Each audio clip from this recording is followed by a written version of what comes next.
Hello everyone, this is Rick, and today we are in the episode 8 of the Gupta Empire series. In this episode, we will discuss about the last major Gupta ruler, that is Skandagupta. So let's start. Introduction to Skandagupta. Skandagupta 455 to 467 AD was a key figure of the Gupta Empire, known for his military exploits and administrative reforms. He ascended the throne following the death of his father Kumaragupta I during a period of internal conflict and external threats. Skandagupta's reign is primarily remembered for his successful defense against the Huna invasions. His legitimacy and succession were confirmed through the Vitri Pillar Inscription, which details his achievements. Historians, including R.C. Majumdar, have hailed him as one of the last strong rulers of the Gupta Empire whose actions delayed the empire's decline. Succession conflict after Kumaragupta I. The succession after Kumaragupta I was a contentious issue with multiple theories about who was his legitimate successor. Some scholars, like Hornell, believe Puru Gupta was the immediate successor, while others, like Smith and Roy Chaudhary, argue for Skandagupta. The Vitri Pillar inscription names Skandagupta as the rightful successor, referring him as Pananyudhata.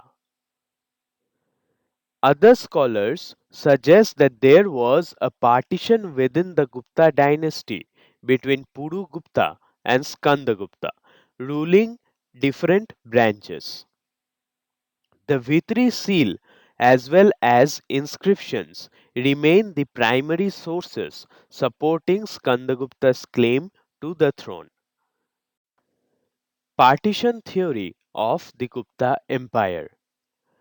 R.G. Boschak's theory suggests the empire was divided into two branches after Kumaragupta I's death, with Skandagupta and Purugupta ruling separate domains.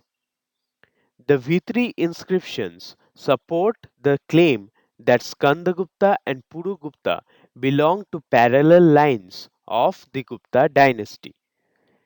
Narasimhagupta, Kumaragupta II, and Bhanugupta were other notable rulers mentioned in inscriptions as descendants of Purugupta. Historians like Allen supported the theory that there were multiple Gupta lines based on coinage and inscriptions from the period. The partition of the empire led to significant regional power struggles impacting the empire's unity and strength. Skandagupta's struggle for power. Skandagupta's ascension was not without conflict, as he faced opposition from his brother or cousin Purugupta. Skandagupta's initial struggle to consolidate power is located in the Vitri pillar inscription. The inscription reveals that he overcame these internal challenges and established himself as the ruler after Kumaragupta I.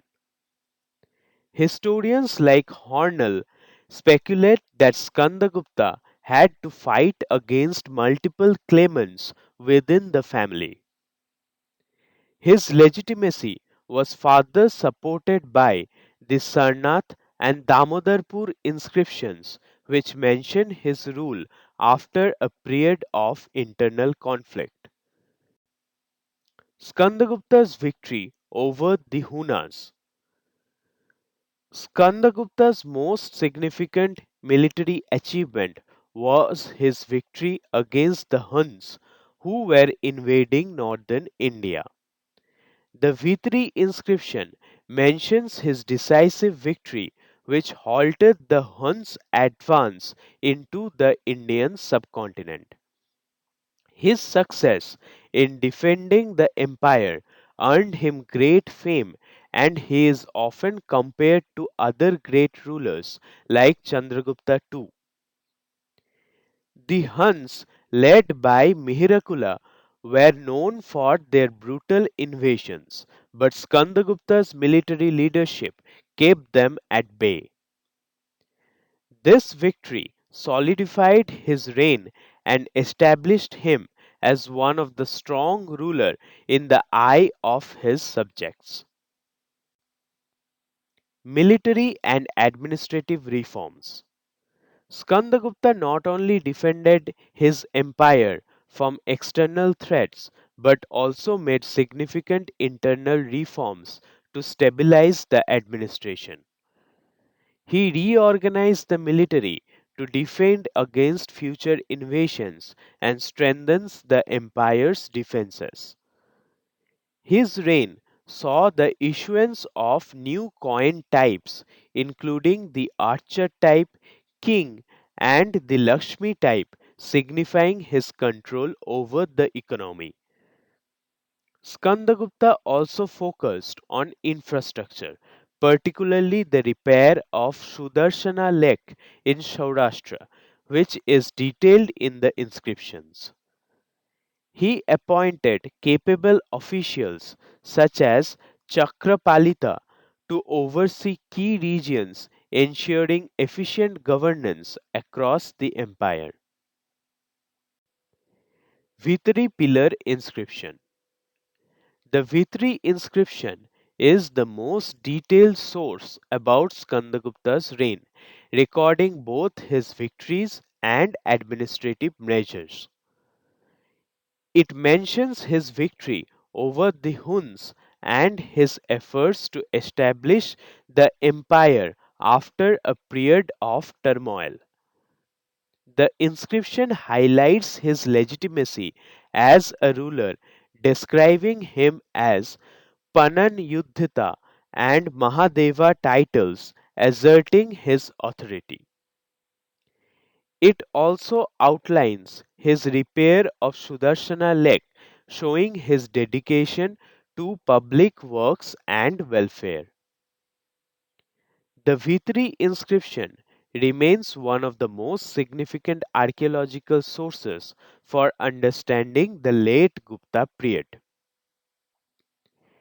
Religious policies and patronage. Skandagupta was a devout Vaishnavite, as indicated by his personal titles and the temples built during his reign. He followed a policy of religious tolerance, allowing construction of temples for various deities, including the Vishnu, Brahma, and Jain temples.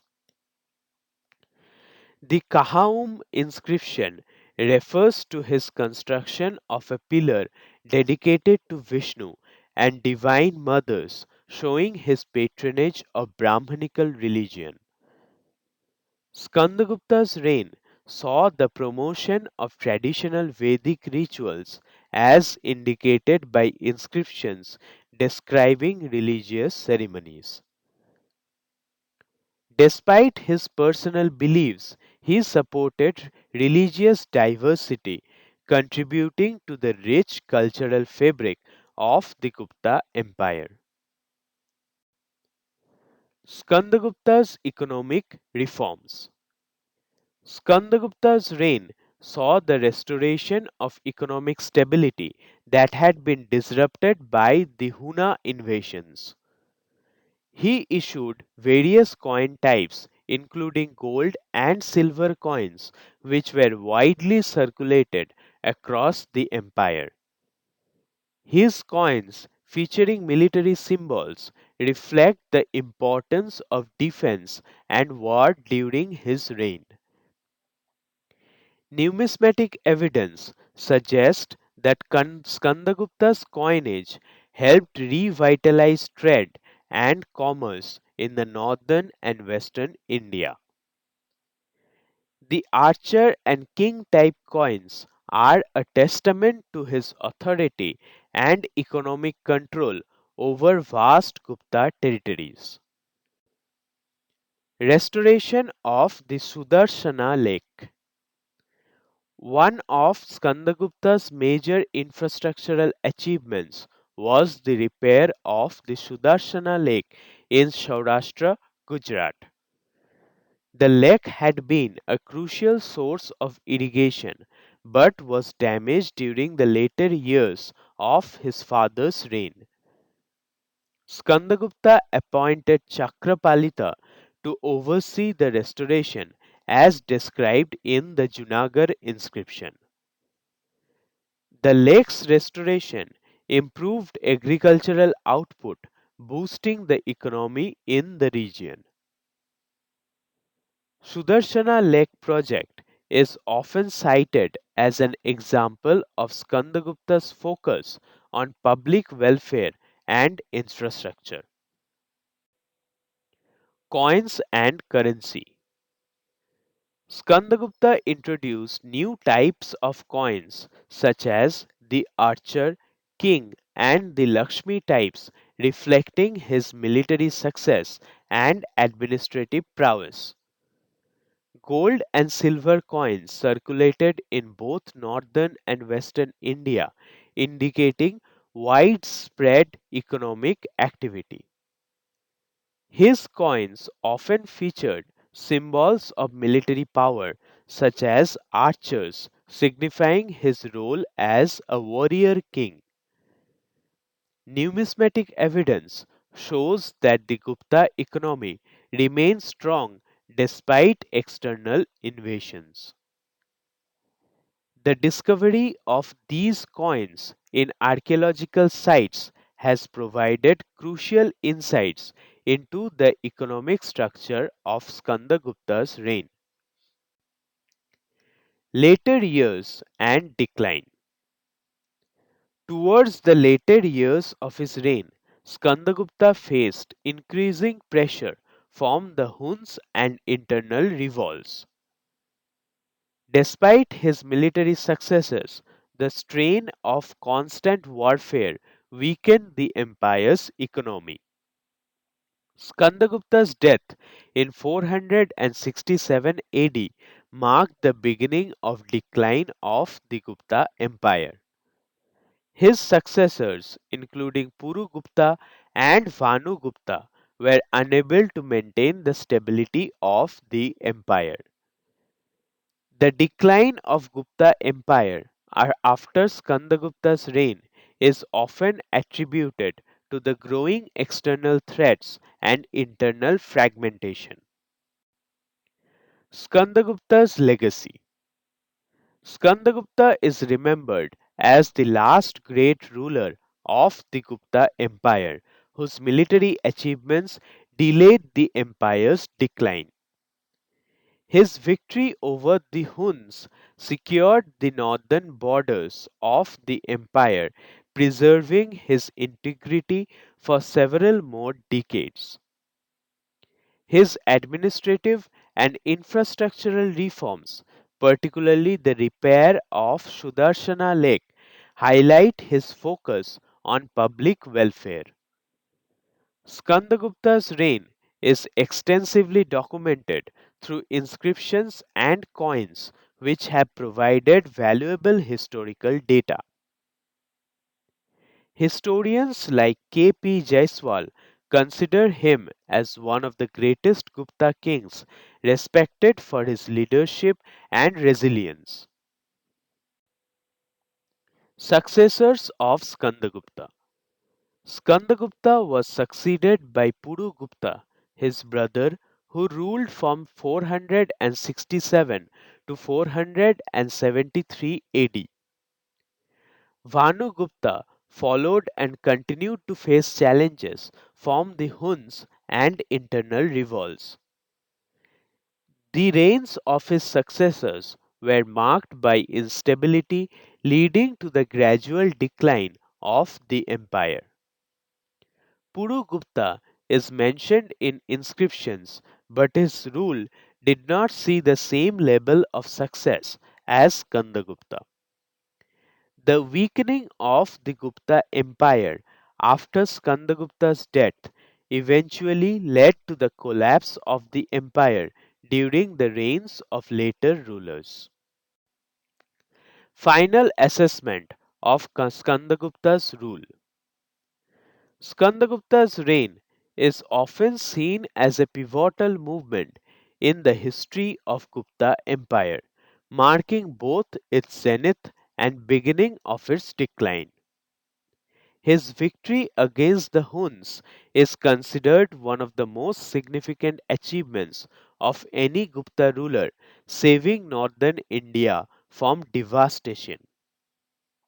Despite internal strife and external threats, Skandagupta maintained the unity of the empire through his military and administrative skills.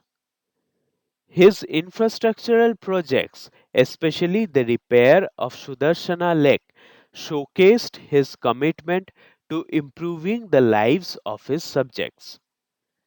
Historians view Skandagupta as the last great ruler of the Gupta Empire, whose reign delayed the inevitable decline of one of India's most powerful dynasties. So that was all about Skandagupta. Hope you have liked the video. In this channel, I make videos regarding ancient Indian history.